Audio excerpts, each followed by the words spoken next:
ദൈവത്തിൻ്റെ അതിപരിശുദ്ധമായ നാമം വാഴ്ത്തപ്പെടുമാറാകട്ടെ. കർത്താവിൻ്റെ തിരുവചനം ശ്രദ്ധിക്കാൻ വന്നിരിക്കുന്ന നിങ്ങളെ എല്ലാവരെയും ദൈവമായ കർത്താവ് ധാരാളമായിട്ട് അനുഗ്രഹിക്കുമാറാകട്ടെ. ഒരിക്കലും യേശു കർത്താവും തൻ്റെ ശിഷ്യന്മാരും ഗലീലക്കടലിലൂടെ ഒരു വള്ളത്തിൽ യാത്ര ചെയ്യുകയായിരുന്നു. പെട്ടെന്ന് വലിയ കാറ്റടിച്ചു, തിരമാലകൾ ഉയർന്നു. അവരുടെ വള്ളം ആടി ഉലയുവാനായി തുടങ്ങി, കടലിൽ മുങ്ങുവാൻ തുടങ്ങുകയാണ്. ശിഷ്യന്മാരെല്ലാം ഭയവികലരായി.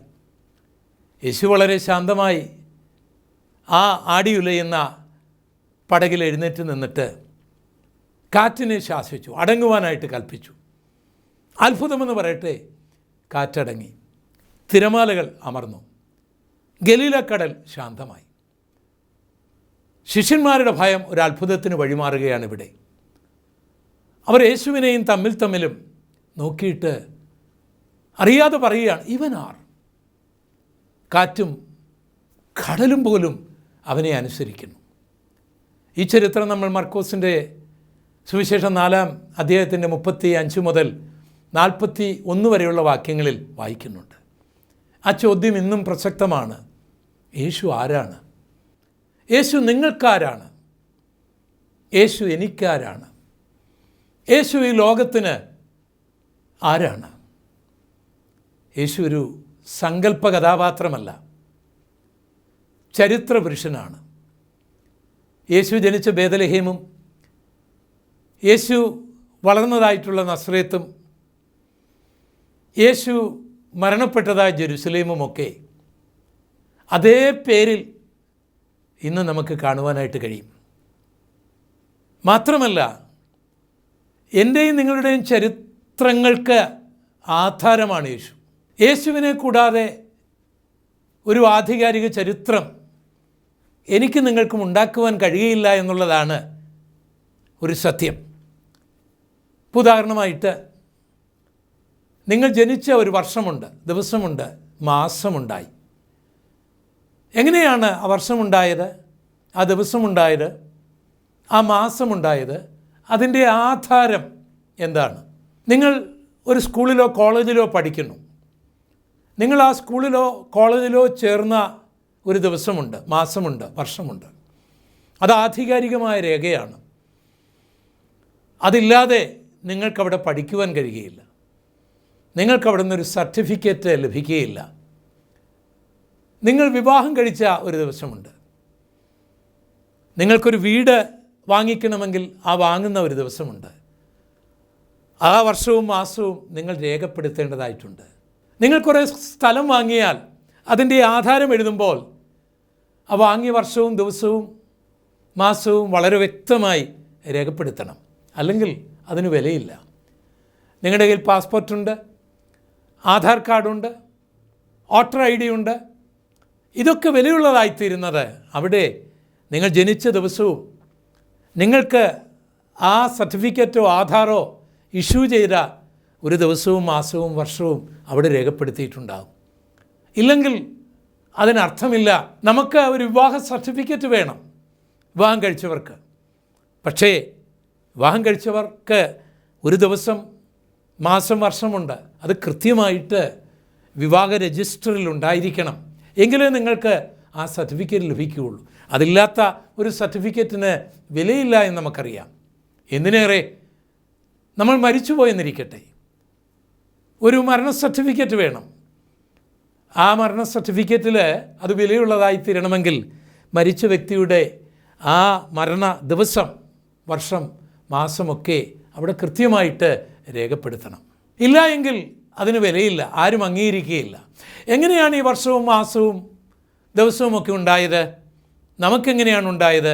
എന്താണ് ഈ BC എന്നും ഈ AD എന്നും ഒക്കെ പറഞ്ഞാൽ? ഉദാഹരണമായിട്ട് 1975 ജൂൺ മാസം 15-ാം തീയതി നിങ്ങൾ ജനിച്ചു എന്ന് പറയുന്നതിൻ്റെ അർത്ഥം എന്താണ്? യേശു ജനിച്ചതിന് ശേഷം 1975 വർഷം കഴിഞ്ഞ് നിങ്ങൾ ജനിച്ചു എന്ന് മാത്രമാണ് അതിൻ്റെ അർത്ഥം. 1990 മാർച്ച് മാസം 15-ാം തീയതി നിങ്ങളുടെ വിവാഹം നടന്നു എന്ന് പറഞ്ഞാൽ എന്താണ് അതിൻ്റെ അർത്ഥം? യേശു ജനിച്ചതിന് 1990 വർഷം കഴിഞ്ഞ് നിങ്ങളുടെ വിവാഹം നടന്നുവെന്നാണ് അതിൻ്റെ അർത്ഥം.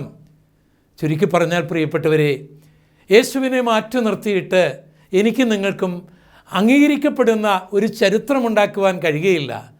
നിങ്ങളുടെ സർട്ടിഫിക്കറ്റിൽ യേശുവിനെ നിങ്ങൾക്ക് കാണുവാൻ കഴിയും. നിങ്ങളുടെ ആധാർ കാർഡിൽ യേശുവിനെ നിങ്ങൾക്ക് കാണുവാൻ കഴിയും. ആ ബർത്ത് സർട്ടിഫിക്കറ്റിൽ യേശുവിനെ നിങ്ങൾക്ക് കാണുവാനായിട്ട് കഴിയും. യേശു ഒരു ചരിത്ര പുരുഷൻ മാത്രമല്ല, യേശു ചരിത്രാതീതനാണ്. യോഹന്നാൻ സുവിശേഷം ഇങ്ങനെയാണ് പറയുന്നത്: ആദിയിൽ വചനമുണ്ടായിരുന്നു, വചനം ദൈവത്തോടു കൂടിയായിരുന്നു, വചനം ദൈവമായിരുന്നു. എന്ന് പറഞ്ഞാൽ ഇവിടെ മനുഷ്യനുണ്ടാകുന്നതിന് മുൻപേ, മതങ്ങളുണ്ടാകുന്നതിന് മുൻപേ, ഗുരുക്കന്മാരുണ്ടാകുന്നതിന് മുൻപേ, സംസ്കാരങ്ങൾ ഉണ്ടാകുന്നതിന് മുൻപേ, ഭൂമി ഉണ്ടാകുന്നതിന് മുൻപേ, സൂര്യൻ ഉണ്ടാകുന്നതിന് മുൻപേ, ഈ പ്രപഞ്ചം ഉണ്ടാകുന്നതിന് മുൻപേ യേശു ഉണ്ടായിരുന്നു എന്നാണ് അതിൻ്റെ അർത്ഥം. അതുകൊണ്ടാണ് യേശു കർത്താവ് മനുഷ്യനായിട്ട് 2000 വർഷം മുൻപ് ബേത്ലഹേമിൽ ജനിക്കുന്നതിന് മുൻപ് തന്നെക്കുറിച്ച് 39 പുസ്തകങ്ങൾ ഇവിടെ എഴുതപ്പെട്ടിരുന്നു. എബ്രായ, ആരമിക്, ഗ്രീക്ക് ഭാഷകളിൽ അത് പ്രസിദ്ധം ചെയ്തിരുന്നു. BC 1500 മുതൽ BC 400 വരെയുള്ള 1100 വർഷം കൊണ്ടാണ് ഈ 39 പുസ്തകങ്ങൾ രചിക്കപ്പെട്ടത്. അത് ജൂതന്മാർ തങ്ങളുടെ മതഗ്രന്ഥമായിട്ട് അംഗീകരിക്കുകയുണ്ടായി. ക്രൈസ്തവർ അതിനെ പഴയ നിയമമായിട്ട്, ഉൽപ്പത്തി മുതൽ മലാക്കി വരെയുള്ള പുസ്തകങ്ങളായിട്ട് അതിനെ അംഗീകരിക്കുകയാണ്. പഴയ നിയമ പുസ്തകങ്ങളിൽ അല്ലെങ്കിൽ ജൂതന്മാരുടെ മതഗ്രന്ഥത്തിലെ അവസാനത്തെ പുസ്തകമായ മലാക്കി, ആ പ്രവചനം എഴുതിയതിന് ശേഷം 400 വർഷങ്ങൾക്ക് ശേഷമാണ് യേശു ബേത്ലഹേമിൽ ജനിക്കുന്നത്. ഈ ഉൽപ്പത്തി പുസ്തകം മുതൽ മലാക്കി വരെയുള്ള ഈ 39 പുസ്തകങ്ങളിൽ യേശുവിനെക്കുറിച്ചുള്ള 100 കണക്കിന് പ്രവചനങ്ങൾ നമുക്ക് കാണുവാനായി കഴിയും. അതിൽ യേശുവിനെക്കുറിച്ചുള്ള ഒന്നാമത്തെ പ്രവചനം നമ്മൾ കാണുന്നത് ഉൽപ്പത്തി പുസ്തകം 3-ാം അധ്യായത്തിൻ്റെ 15-ാം വാക്യമാണ്. അന്ന് ഭൂമിയിൽ മതങ്ങളൊന്നുമില്ല, സംസ്കാരങ്ങളൊന്നുമില്ല, നാഗരികതകളൊന്നും ഊരിത്തിരിഞ്ഞ് വന്നിട്ടില്ല, പട്ടണങ്ങൾ ഇല്ല. കാരണം അന്ന് ഭൂമിയിൽ 2 മനുഷ്യർ മാത്രമേ ഉണ്ടായിരുന്നുള്ളൂ. അവരോട് സംസാരിക്കുവാൻ ഒരു ഗുരുവോ ഒരു പ്രവാചകനോ ഒരു പാസ്റ്ററോ ഇല്ലാതിരുന്നതുകൊണ്ട് ഞാനും നിങ്ങളും ശ്വസിക്കുന്ന വായുവും കുടിക്കുന്ന ജലവും സൃഷ്ടിച്ച ദൈവം അവരുടെ അടുക്കലേക്ക് ഇറങ്ങി വന്നിട്ട് പറയുകയാണ്: സ്ത്രീയുടെ സന്തതി വരും, നിങ്ങളെ ചതിച്ച സർപ്പത്തിൻ്റെ തലയെ തകർക്കാനായിട്ട്. ആ സ്ത്രീയുടെ സന്തതിയാണ് യേശു. അപ്പോൾ യേശുവിനെക്കുറിച്ചുള്ള ആദ്യത്തെ പ്രസംഗം, ആദ്യത്തെ പ്രവചനം നടത്തുന്നത് പ്രപഞ്ചത്തിൻ്റെ സൃഷ്ടിതാവായ ദൈവമാണ്, മനുഷ്യനല്ല. യേശുവിനെക്കുറിച്ച് ഇവിടെ ആദ്യം പ്രസംഗിച്ചത് സായിപ്പന്മാരല്ല, ക്രിസ്ത്യാനികളല്ല, തോമസ് അപ്പോസ്തലനല്ല. അവരൊക്കെ ജനിക്കുന്നതിന് എത്രയോ വർഷങ്ങൾക്ക് മുൻപ്, മതങ്ങളൊന്നും ഉണ്ടാകാതിരുന്ന കാലത്ത് ഈ ഭൂമിയിൽ ആദ്യമായി പ്രസംഗിച്ചത് യഹോവയായ ദൈവമാണ്. സർവശക്തനായ, സർവജ്ഞാനിയായ, സർവവ്യാപിയായ ദൈവം. അതുകൊണ്ട് സുവിശേഷം ദൈവത്തിൻ്റേതാണ്. അതുകൊണ്ടാണ് നാളിതുവരെ ഈ 2000 വർഷമായിട്ട് മതങ്ങളും മനുഷ്യരും ഭരണകർത്താക്കളും അവരുടെ എല്ലാ നിയമങ്ങളും ആയുധങ്ങളും തന്ത്രങ്ങളും ഉപയോഗിച്ച് ഇതിനെ നിർമൂലമാക്കുവാൻ പരിശ്രമിച്ചിട്ടും ഇത് തകരാതിരുന്നതിൻ്റെ രഹസ്യം സുവിശേഷം ദൈവത്തിൻ്റേതായതുകൊണ്ടാണ്. അതിൻ്റെ ഉദ്ഘാടനം ദൈവം നടത്തിയത് കൊണ്ടാണ്. അതിൻ്റെ പ്രഭാഷകൻ ദൈവമായിരുന്നത് കൊണ്ടാണ്. അതുകൊണ്ട് ഈ സുവിശേഷത്തെ തകർക്കുവാനും നശിപ്പിക്കുവാനും ആർക്കും കഴിയുകയില്ല. പിന്നീട് ആദമിനും ഹവ്വയ്ക്കും മക്കൾ ജനിച്ചപ്പോൾ അവരിൽ ചിലർ പ്രവാചകന്മാരായി, ചിലർ പുരോഹിതന്മാരായി, ചിലർ കവിമാരായി, ചിലർ ഗായകരായി, ചിലർ ഭരണകർത്താക്കളായി, ചിലർ മതസ്ഥാപകരായി. അങ്ങനെ ഇവിടെ മതങ്ങളുണ്ടായി, മതഗ്രന്ഥങ്ങളുണ്ടായി, ഭരണകർത്താക്കളുണ്ടായി, ഇവിടെ രാജ്യമുണ്ടായി, സംസ്കാരമുണ്ടായി. ഇന്ന് നമ്മൾ കാണുന്ന നിലയിലൊക്കെ ഈ ലോകം വളർന്നു വന്നു. ആദമിനും ഹവ്വയ്ക്കും ജനിച്ച മക്കളിൽ ചിലരെ ദൈവം യേശുവിനെക്കുറിച്ച് പ്രസംഗിക്കുവാനായിട്ട്, പാടുവാനായിട്ട്, പ്രവചിക്കുവാനായിട്ട് എഴുന്നേൽപ്പിക്കുകയുണ്ടായി. അതിലൊരാളായിരുന്നു യെശയ്യാവ്. ആ യെശയ്യാവ് പ്രവചിച്ചു, യേശു ഒരു കന്യകയിലൂടെ ജനിക്കും. യെശയ്യാ പ്രവാചകൻ്റെ പുസ്തകം 7-ാം അധ്യായത്തിൻ്റെ 15-ാം വാക്യത്തിൽ നാം അത് വായിക്കുന്നു. ഓർക്കണം, ഇത് ജൂതന്മാരുടെ മതഗ്രന്ഥത്തിൽ എഴുതിയിരിക്കുന്ന ഭാഗമാണ് ഞാൻ നിങ്ങളോട് പറഞ്ഞത്. ഈ പ്രവചനത്തിന് 700 വർഷങ്ങൾക്ക് ശേഷം നമ്മുടെ കർത്താവ് വിശുദ്ധ കന്യക മറിയമിൽ ജനിക്കുന്നത് ചരിത്രത്തിൽ, വിശുദ്ധ പുതിയ നിയമത്തിൽ നമുക്ക് കാണുവാനായി കഴിയുന്നു. തിരുവെഴുത്തിൻ പ്രകാരമാണ് യേശു ജനിച്ചത്. ഈ യേശു ജനിക്കുവാൻ പോകുന്നത് ബേത്ലഹേമിലായിരിക്കും, ബേത്ലഹേം എഫ്രാത്തിലായിരിക്കുമെന്ന് മീഖ എന്ന പ്രവാചകൻ പ്രവചിക്കുകയാണ്. അത് മീഖയുടെ പ്രവചനം 5-ാം അധ്യായത്തിൻ്റെ 2-ാം വാക്യത്തിൽ നമ്മൾ വായിക്കുന്നുണ്ട്. ഈ പ്രവാചകൻ മരിച്ചതിന് ഏകദേശം 500 വർഷങ്ങൾക്ക് ശേഷം യേശു ബേത്ലഹേമിൽ ജനിക്കുകയാണ്. തിരുവെഴുത്തിൻ പ്രകാരമാണ് യേശു ബേത്ലഹേമിൽ ജനിച്ചത്. മാത്രമല്ല, യേശുവിൻ്റെ മരണത്തെക്കുറിച്ച്, യേശു ക്രൂശിക്കപ്പെടുന്നതിന് 1000 വർഷങ്ങൾക്ക് മുൻപ് ജെറുസലേമിൽ രാജാവായി ഭരിച്ചിരുന്ന ദാവീദ് പ്രവചിക്കുന്നുണ്ട്. അത് 22-ാം സങ്കീർത്തനം 16-ാം വാക്യത്തിൽ രേഖപ്പെടുത്തിയിട്ടുണ്ട്. യേശുവിൻ്റെ കാൽക്കരങ്ങൾ തുളയ്ക്കപ്പെടുന്നതായിട്ടാണ് അവിടെ രേഖപ്പെടുത്തിയിരിക്കുന്നത്. ദാവീദിൻ്റെ കാലത്ത് ക്രൂശ് മരണമൊന്നും ഉണ്ടായിരുന്നില്ല. എന്നാൽ യേശുവിൻ്റെ മരണം തൻ്റെ കാൽക്കരങ്ങൾ തുളയ്ക്കപ്പെട്ടായിരിക്കുമെന്ന് ദാവീദ് പ്രവചിക്കുകയാണ്. ഇത് ജൂതന്മാരുടെ മതഗ്രന്ഥം സങ്കീർത്തനം 22:16 നിങ്ങൾക്ക് വായിക്കുവാൻ കഴിയും. ഓർക്കണം, ആ കാലഘട്ടങ്ങളിൽ ക്രൈസ്തവരൊന്നുമില്ല. ക്രിസ്തു മനുഷ്യനായിട്ട് ഇവിടെ ജനിച്ചിട്ടില്ല. ഈ പ്രവചനത്തിന് 1000 വർഷം കഴിഞ്ഞാണ് ക്രിസ്തു ബേത്ലഹേമിൽ ജനിക്കുന്നത്. യേശുവിൻ്റെ മരണം എന്തിനു വേണ്ടിയായിരിക്കും? അതുകൊണ്ട് എന്തൊക്കെ ഗുണങ്ങളുണ്ടാകും? ഏത് രീതിയിലുള്ള മരണമായിരിക്കും യേശുവിന് ഉണ്ടാകാൻ പോകുന്നത് എന്നുള്ള കാര്യം യെശയ്യാ പ്രവാചകൻ പ്രവചിക്കുന്നുണ്ട്. ഒരു യാഗത്തോട് ഉപമിച്ചാണ് ആളെ കണ്ടാൽ ആളല്ലെന്ന് തോന്നുമാറ് മാനവലോകത്തിൻ്റെ പാപവും ശാപവും ഏറ്റെടുത്ത് അതിൻ്റെ ശിക്ഷ വഹിച്ച് മുറിവേറ്റ് മോചനത്തിനായി യേശു യാഗമാകുമെന്നാണ് പ്രവാചകൻ പ്രവചിക്കുന്നത്. അത് യെശയ്യാ പ്രവാചകൻ്റെ പുസ്തകം 53-ാം അധ്യായത്തിൽ നമുക്ക് വായിക്കുവാനായിട്ട് കഴിയും.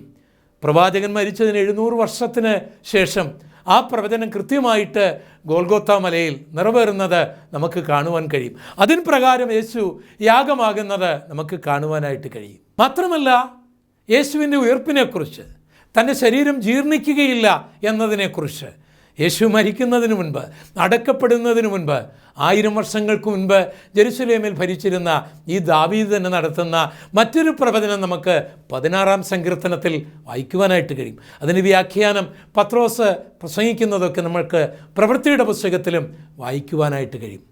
ഇങ്ങനെ യേശുവിൻ്റെ ജനനം, യേശുവിൻ്റെ ജനന വിധം, യേശുവിൻ്റെ മരണം, മരണത്തിൻ്റെ ഉദ്ദേശം, മരണവിധം, യേശുവിൻ്റെ ഉയർപ്പ് എന്നീ കാര്യങ്ങൾ യേശു മനുഷ്യനായി ജനിക്കുന്നതിന് മുൻപ്, ക്രൈസ്തവർ ഇവിടെ ഉണ്ടാകുന്നതിന് മുൻപ് പ്രവചിക്കപ്പെട്ടത് 39 പുസ്തകങ്ങളിൽ എബ്രായ, ആരമിക് ഭാഷകളിൽ എഴുതുകയും അലക്സാന്ദ്രിയയിൽ ടോളമിയുടെ കാലത്ത് അത് ഗ്രീക്കിലേക്ക് പരിഭാഷപ്പെടുത്തുകയും ചെയ്തു. ആ ഗ്രന്ഥങ്ങൾ ഗ്രീക്കിലേക്ക് പരിഭാഷപ്പെടുത്തിയതിനും 200 വർഷങ്ങൾക്ക് ശേഷമാണ് യേശു ജനിച്ചത്. പ്രിയപ്പെട്ടവരെ, യേശു ഒരു ചരിത്ര പുരുഷൻ മാത്രമല്ല, ചരിത്രത്തിന് ആധാരമായവൻ മാത്രമല്ല, ചരിത്രാധീതനും കൂടിയാണ്. ഇവൻ ആർ? യേശുവിനെക്കുറിച്ച് നിങ്ങൾക്ക് എന്താണ് തോന്നുന്നത്? യേശുവിനെക്കുറിച്ച് പഠിക്കുമ്പോൾ നമ്മെ അത്ഭുതപ്പെടുത്തുന്ന ഒരു കാര്യം യേശുവിൻ്റെ വിശുദ്ധ ജീവിതമാണ്. താൻ ഒരിക്കലും കള്ളം പറഞ്ഞിട്ടില്ല, താൻ ഒരിക്കലും ചതിച്ചിട്ടില്ല, താൻ ഒരിക്കലും മോഷ്ടിച്ചിട്ടില്ല, താൻ സ്ത്രീകളോടും കുഞ്ഞുങ്ങളോടുമൊക്കെ മാന്യമായിട്ടാണ് പെരുമാറിയിട്ടുള്ളത്.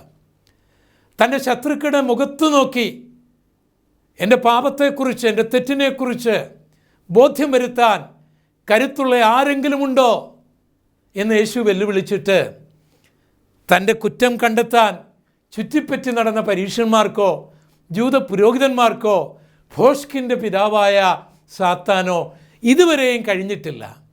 കാരണം തൻ്റെ ജീവിതം വിശുദ്ധമായിരുന്നു. യേശുവിൻ്റെ ഉപദേശത്തെക്കുറിച്ച് നാം പഠിക്കുമ്പോൾ യേശുവിൻ്റെ ഉപദേശമെല്ലാം സ്നേഹമായിരുന്നു. ചതിക്കാനും ചതിച്ചു കൊല്ലാനും യേശു ആരെയും ഉപദേശിച്ചില്ല. സ്നേഹിക്കുവാനും ക്ഷമിക്കുവാനുമാണ് യേശു പഠിപ്പിച്ചത്. എല്ലാവർക്കു വേണ്ടിയുമുള്ള ഉപദേശം യേശു കൊടുക്കുന്നുണ്ട്. കുട്ടികൾക്കുള്ള ഉപദേശം, മാതാപിതാക്കൾക്കുള്ള ഉപദേശം, ഭാര്യ ഭർത്താക്കന്മാർക്കുള്ള ഉപദേശം, ഭരണകർത്താക്കൾക്കുള്ള ഉപദേശം, ധനികർക്കുള്ള ഉപദേശം, തൊഴിലാളികൾക്കുള്ള ഉപദേശം, മുതലാളികൾക്കുള്ള ഉപദേശം, സമസ്ത മേഖലയിലുള്ളവർക്ക് യേശു ഉപദേശം കൊടുക്കുന്നുണ്ട്. യേശുവിൻ്റെ ഒരു ഉപദേശവും മനുഷ്യന് ദ്രോഹം ചെയ്യുന്നതല്ല.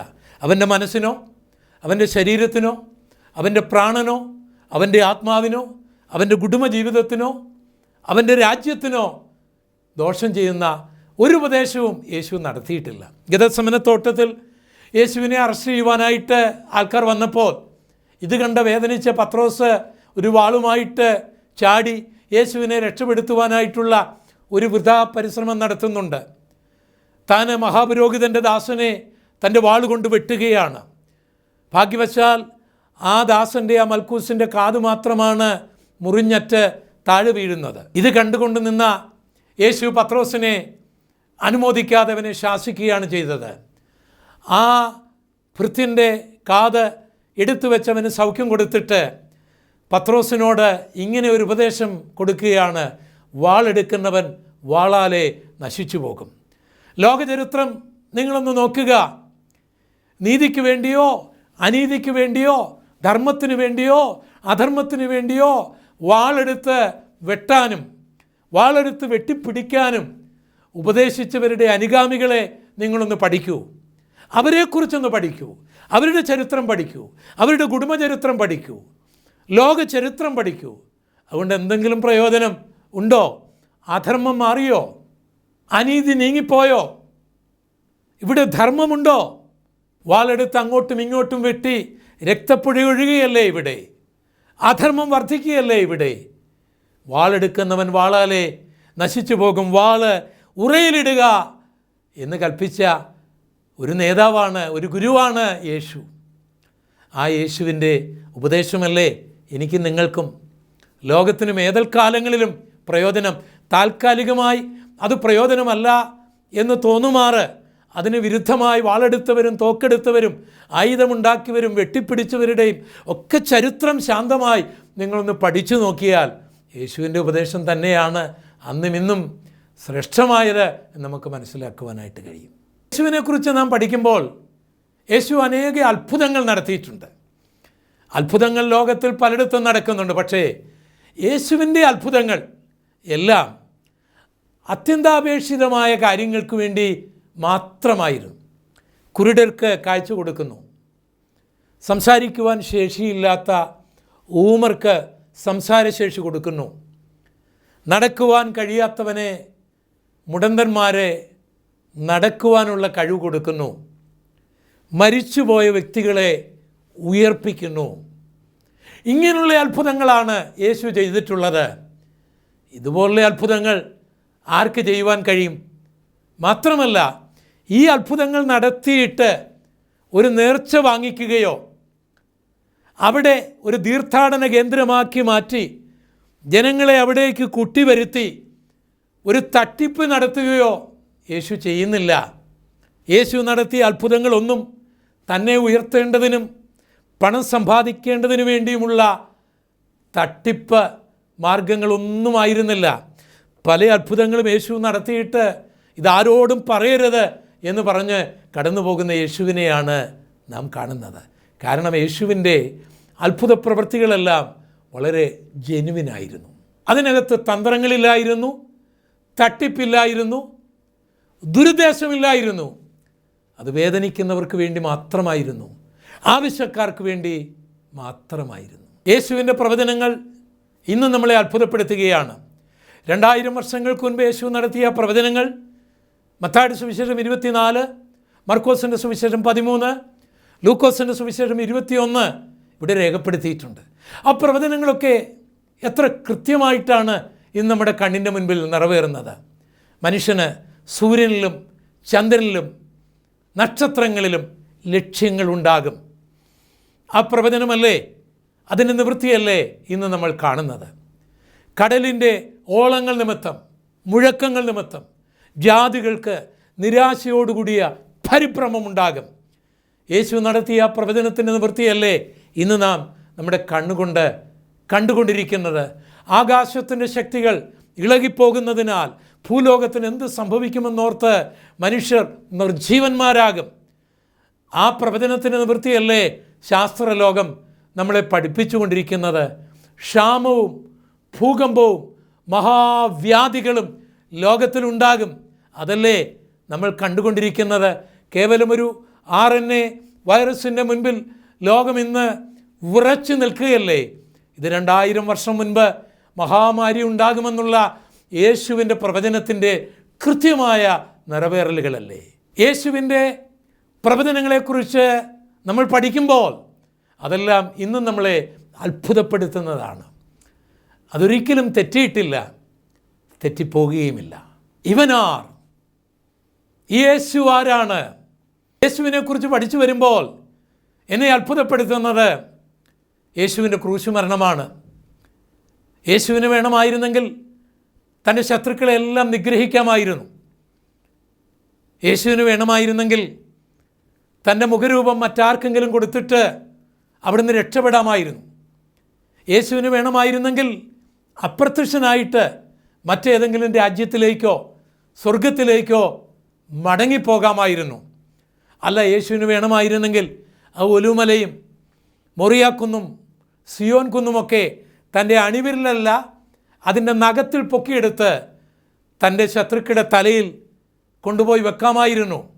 യേശു കോപത്തോടെ ഈ ഭൂമിയെ ഒന്ന് ചവിട്ടിയിരുന്നെങ്കിൽ ഇതിൻ്റെ ലിതോസ്ഫിയറും മാൻഡിലും ഉൾക്കാമ്പുമെല്ലാം മുട്ട പൊട്ടി ഉടഞ്ഞു മാറുന്നത് പോലെ മാറിപ്പോകുമായിരുന്നു. അത്രയും കരുത്തുണ്ടായിരുന്നിട്ടും അത്രയും ശക്തി ഉണ്ടായിരുന്നിട്ടും യേശു എന്തിനാണ് ക്രൂശ് മരണത്തിന് തന്നെ ഏൽപ്പിച്ചത്? ഒന്ന്, യേശു ജനിക്കുന്നതിന് മുൻപ് താൻ ക്രൂശിൽ മരിക്കണം, അങ്ങനെയുള്ള മരണത്തിലൂടെ പാപമോചനമുള്ളൂ, മനുഷ്യന് സമാധാനമുള്ളൂ എന്ന് പ്രവാചകന്മാർ പ്രവചിച്ച പ്രവചനം നിറവേറണമായിരുന്നു. അതുകൊണ്ട് അതൊക്കെ വായിച്ചിട്ടുള്ള യേശു തൻ്റെ മരണത്തെക്കുറിച്ച് പല സ്ഥലങ്ങളിൽ പ്രവചിക്കുന്നുണ്ട്. ആ പ്രവചനം കേട്ട് പത്രോസിനെ പോലുള്ളവർ യേശുവിനെ ശാസിക്കാനും അങ്ങേക്ക് ഇങ്ങനെയുള്ള മരണം ഉണ്ടാകരുത് എന്ന് പറയുന്നതുമൊക്കെ നമ്മൾ മത്തായിയുടെ സുവിശേഷം 16-ാം അധ്യായത്തിൽ വായിക്കുന്നുണ്ട്. യേശു എപ്പോഴാണ് മരിക്കുന്നത്, എവിടെ വെച്ചാണ് മരിക്കുന്നത്, എങ്ങനെയാണ് മരിക്കുന്നത്, എന്തിനാണ് മരിക്കുന്നത് എന്നൊക്കെ വളരെ വ്യക്തമായി കൃത്യമായി തൻ്റെ മരണത്തിന് മുൻപ് താൻ പ്രഖ്യാപിച്ചിരുന്നു. അതൊക്കെ കൃത്യമായ രീതിയിൽ സുവിശേഷത്തിൽ രേഖപ്പെടുത്തി വച്ചിട്ടുണ്ട്. അങ്ങനെ തിരുവെഴുത്തിൻ പ്രകാരം മാനവലോകത്തിൻ്റെ പാപത്തിൻ്റെ പരിഹാരത്തിനായിട്ട് മനുഷ്യൻ്റെ പാപവും ശാപവും കർത്താവ് ഗതസമനയിൽ തന്നിലേക്ക് സ്വീകരിക്കുകയാണ്. മനുഷ്യൻ്റെ പാപത്തിൻ്റെ ശാപത്തിൻ്റെ ശിക്ഷയായ ചാട്ടവാറടികൾ താൻ കൊള്ളുകയാണ്, മുൾക്കിരീടം ധരിക്കുകയാണ്, കുരിശ് ചുമക്കുകയാണ്, ക്രൂശിൽ തറയ്ക്കപ്പെടുകയാണ്, 6 മണിക്കൂറുകൾ ക്രൂശിൽ വേദന അനുഭവിക്കുകയാണ്. മാനവലോകത്തിൻ്റെ പാപത്തിൻ്റെ പരിഹാരത്തിനായി പ്രവാചകന്മാർ പ്രവചിച്ചതുപോലെ താൻ പ്രവചിച്ചതുപോലെ യാഗമായി തീരുകയാണ്. അതുല്യമായ ഒരു മരണമായിരുന്നു കർത്താവിൻ്റെ മരണം. യേശുവിൻ്റെ മരണത്തിന് ശേഷം നിക്കോദിമോസും അരിമത്യക്കാരനായ യോസഫും ആ ശവം ഗോൽഗോത്ത മലയിലെ ക്രൂശിൽ നിന്ന് ഇറക്കി അരിമത്യക്കാരനായ യോസഫിൻ്റെ കല്ലറയിൽ അടക്കം ചെയ്യുന്നുണ്ട്. ഒരു വലിയ കല്ല് ആ കല്ലറ വാതുക്കൽ വെക്കുന്നുണ്ട്. റോമൻ ഗവൺമെൻറ്റിൻ്റെ മുദ്ര അവിടെ കുത്തുന്നുണ്ട്. റോമൻ പട്ടാളക്കാർ അവിടെ കാവൽ നിൽക്കുന്നുണ്ട്. കാരണം യേശു പറഞ്ഞിരുന്നു താൻ ഉയർത്തെഴുന്നേൽക്കുമെന്ന്. അങ്ങനെ സംഭവിക്കാതിരിക്കാനായിട്ട് ജൂത പരീക്ഷകൾ ആ കല്ലറ മുദ്ര വെച്ച് കാവൽ നിൽക്കുകയാണ്. പക്ഷേ യേശു ജനിക്കുന്നതിന് 1000 വർഷങ്ങൾക്ക് മുൻപ് ദാവീദ് പ്രവചിച്ചതുപോലെ, യേശു പ്രവചിച്ചതുപോലെ കർത്താവ് 3-ാം നാൾ ഉയർത്തെഴുന്നേൽക്കുകയാണ്. ഞാൻ യേശു ജനിച്ച ബേത്ലഹേമിലും താൻ യാത്ര ചെയ്ത പലസ്തീൻ നാട്ടിലും താൻ മരിച്ച ഗോൽഗോത്ത മലയിലും തന്നെ അടക്കിയ ആ കല്ലറയിലും അതിൻ്റെ ഉള്ളിലുമൊക്കെ കയറുവാനുള്ള അവസരം എനിക്കുണ്ടായി. സ്വർഗത്തിലേക്ക് യേശു മടങ്ങിപ്പോകുന്നതിന് മുൻപ് താൻ മടങ്ങി വരും എന്നവർക്ക് കൃത്യമായി വ്യക്തമായി വാക്ക് പറയുന്നുണ്ട്. അത് യോഹന്നാന്റെ സുവിശേഷം 14-ാം അധ്യായത്തിൻ്റെ 1 മുതലുള്ള വാക്യങ്ങളിൽ നമുക്ക് വായിക്കുവാൻ കഴിയും. കർത്താവ് സ്വർഗത്തിലേക്ക് ആരോഹണം ചെയ്യുമ്പോൾ മാലാഖമാർ വിളിച്ചു ചോദിക്കുകയാണ്, ഗലീല പുരുഷന്മാരെ, നിങ്ങൾ ആകാശത്തിലേക്ക് നോക്കി നിൽക്കുന്നത് നിങ്ങളെ വിട്ട് കടന്നുപോയവനായ യേശുവിനെ നിങ്ങൾ കണ്ടതുപോലെ തന്നെ മടങ്ങി വരും. ഇനി മടങ്ങി വരാം എന്ന് തൻ്റെ അണികളോട് പറഞ്ഞ ഒരാളുണ്ടെങ്കിൽ ആ നസ്രയനായ യേശുവാണ്. തൻ്റെ അനുഗാമികൾക്ക് വേണ്ടി തൻ്റെ അണികൾക്ക് വേണ്ടി മരിച്ച ഒരാളുണ്ടെങ്കിൽ, ഉയർത്തെഴുന്നേറ്റ ഒരാളുണ്ടെങ്കിൽ, ഇന്നും ജീവിക്കുന്ന ഒരാളുണ്ടെങ്കിൽ, ഇനിയും മടങ്ങി വരാം എന്ന് പറഞ്ഞ ഒരാളുണ്ടെങ്കിൽ അത് നസ്രയനായ യേശുവാണ്. യേശുവിനെക്കുറിച്ച് നിങ്ങൾക്ക് എന്ത് തോന്നുന്നു? ഈ യേശു ആരാണ്? ഈ യേശുവിനെ നിങ്ങളുടെ രക്ഷിതാവായി സ്വീകരിക്കുമ്പോൾ നിങ്ങൾക്ക് നഷ്ടമാകുന്നത് അസമാധാനമാണ്, ലഭിക്കുന്ന സമാധാനമാണ്. യേശുവിനെ നിങ്ങൾ രക്ഷകനായി സ്വീകരിക്കുമ്പോൾ നിങ്ങൾക്ക് നഷ്ടമാകുന്ന ശാപമാണ്, ലഭിക്കുന്ന അനുഗ്രഹമാണ്. ഈ യേശുവിനെ നിങ്ങൾ കർത്താവായി നിങ്ങളുടെ ഹൃദയത്തിലേക്ക് സ്വീകരിക്കുമ്പോൾ നിങ്ങൾക്ക് നഷ്ടമാകുന്ന പാപമാണ്, ലഭിക്കുന്ന പാപമോചനമാണ്. ഈ യേശുവിനെ സ്വീകരിക്കുമ്പോൾ നിങ്ങൾക്ക് നഷ്ടമാകുന്ന പിശാചാണ്, ലഭിക്കുന്ന ദൈവമാണ്. ഈ യേശുവിനെ നിങ്ങൾ നിങ്ങളുടെ ദൈവമായി അംഗീകരിക്കുമ്പോൾ നിങ്ങൾക്ക് നഷ്ടമാകുന്നത് നരകമാണ്, ലഭിക്കുന്നത് സ്വർഗമാണ്. പ്രിയ സ്നേഹിത, വരൂ, ഈ യേശു ആരാണ്? ഇവനാർ? കഴിഞ്ഞ 48 വർഷമായിട്ട് ഞാൻ യേശുവിനെ പഠിക്കുകയാണ്. പക്ഷേ ആ പഠനം പൂർത്തിയാക്കുവാൻ എനിക്ക് കഴിഞ്ഞിട്ടില്ല. യേശുവിൻ്റെ ആ മഹത്വത്തിൻ്റെ ഒരു അംശം പോലും കാണുവാനോ അറിയുവാനോ ഗ്രഹിക്കുവാനോ പറയുവാനോ എനിക്കിതുവരെയും കഴിഞ്ഞിട്ടില്ല. ലക്ഷക്കണക്കിന് പ്രഭാഷകർ യേശുവിനെക്കുറിച്ച് പ്രസംഗിക്കുന്നു, പ്രസംഗം തീർന്നിട്ടില്ല. കോടിക്കണക്കിന് ഗായകർ യേശുവിനെക്കുറിച്ച് പാടുന്നു, പാട്ട് ഇതുവരെയും തീർന്നിട്ടില്ല. ലക്ഷക്കണക്കിന് ആൾക്കാർ യേശുവിനെക്കുറിച്ച് എഴുതുന്നു, ഇതുവരെയും എഴുതി തീർന്നിട്ടില്ല. ഈ രക്ഷിതാവിനെ നിങ്ങളുടെ ഹൃദയത്തിലേക്ക് സ്വീകരിക്കുക. യേശുവിനെ കൈക്കൊണ്ട് അവൻ്റെ നാമത്തിൽ വിശ്വസിക്കുന്ന ഏവർക്കും ദൈവമക്കളാകുവാനുള്ള അധികാരം പ്രപഞ്ചത്തിൻ്റെ നാഥൻ, സ്വർഗത്തിലെ ദൈവം, സാക്ഷാൽ ദൈവം സകല മാനവ സമൂഹത്തിനും കൊടുത്തിരിക്കുന്നു. ആ ഭാഗ്യം എൻ്റെ എല്ലാ പ്രേക്ഷകർക്കും ഉണ്ടാകട്ടെ. നമുക്ക് പ്രാർത്ഥിക്കാം. ഞങ്ങളുടെ കർത്താവേ, ഞങ്ങളുടെ ജീവിത പടകിലടിക്കുന്ന ഏത് കാറ്റും അടങ്ങും, ശാന്തമാക്കാൻ അങ്ങേക്ക് കഴിവുണ്ട്. അവിടുന്ന് പ്രപഞ്ചത്തിൻ്റെ നാഥനാണ്, സൃഷ്ടിതാവാണ്, മാനവലോകത്തിൻ്റെ രക്ഷിതാവാണ്. അങ്ങേ സ്വീകരിച്ച് അങ്ങയുടെ മക്കളായി തീരുവാൻ എൻ്റെ എല്ലാ പ്രേക്ഷകർക്കും ഇടയാക്കണമേ. യേശു കർത്താവിൻ്റെ പരിശുദ്ധമുള്ള നാമത്തിൽ അപേക്ഷിക്കുന്നു. കൃപ തോന്നി കേൾക്കുമാറാകണമേ. ആമേൻ. ദൈവം ഈ വചനങ്ങളാൽ നിങ്ങളെ ധാരാളമായി അനുഗ്രഹിക്കുമാറാകട്ടെ. ആമേൻ.